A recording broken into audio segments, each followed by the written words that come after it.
با سلام و احترام، ما دکتر نوید خپلواک هستم. رومینیشن سیندروم یک اختلال وظیفوی در دستگاه هاضمه است که در آن غذای خورده شده، جویده شده و بلع شده دقیق بعد از خوردن به شکل غیر ارادی بدون تهوع و دلبدی و زور زدن دوباره به دهن برمیگرده. این وضعیت به نام رومینیشن سیندروم یاد میکنه که در آن effortless repetitive regurgitation of just eaten meal،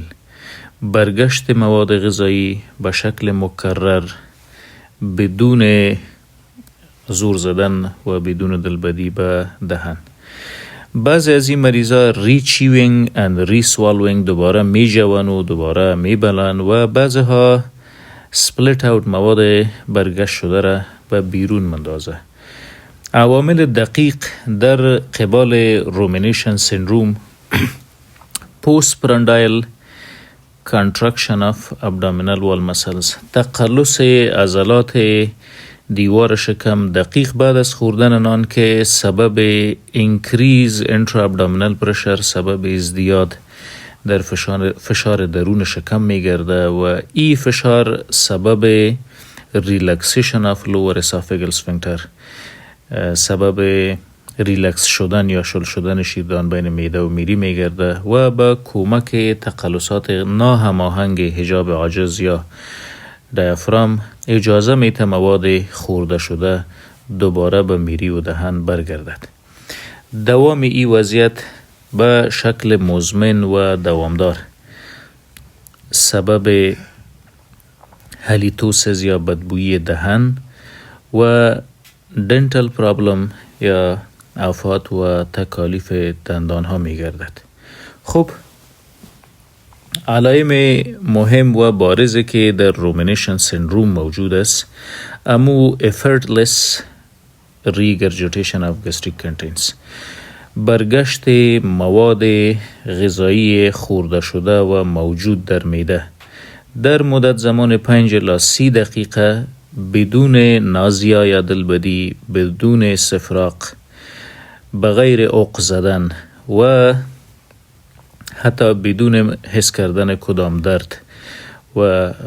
بدون تغییر مزه در مواد خورده شده. پس برمیگرده به دهن، بعضی ها می جوه و می بله و بعضی ها دوباره مندازه به زمین. اونایی که مواد غذایی را تف میکنه associate findings دارن، یعنی وزن کم، ویت لاس، هالیتوسیس، بدبویی دهن و این بدبویی دهن سبب سوشیال امبرسمنت یا کم آمدن در بین دوست و رفیق و جامعه که دهنش در تکلم و گپ زدن بوی بد میده. خب، برای معالجه رومینیشن سیندروم از ادویه به نتیجه خوبه تغییر در عادات روزمره و تغییر در رویه بهترین معالجه است، نه استفاده از دواها، چون رومینیشن سیندروم is behavior changes not a disease. یک تغییر رویه است که بیشتر تحت استرس، قهر، غصه، تشویش، اضطراب، دیپرشن، سیستم عصبی مرکزی یا CNS و برین تحت فشار قرار گرفته توسط رگ به نام ویگاس نرو، شیردان بین میری و معده یا لور اسافگل اسفنکتر درست کنترل نمیکنه، ریلکسیشن یا شل شدن به وجود میایه و از طرف stretching of gastric walls، contraction of abdominal muscles، تقلص خود معده و تقلص عضلات درون شکم و ناهماهنگ بودن حرکات دیافرام یا حجاب عاجز، بالا بودن فشار درون شکم که همه بالاخره برای رومینیشن سیندروم زمینه فراهم می سازه و سبب می گرده که مواد به بالا بره. در تغییر انواع تنفس و تغییر در عادات روزمره، داشتن ورزش بهترین علاج برای رومینیشن سیندروم است. ممنون.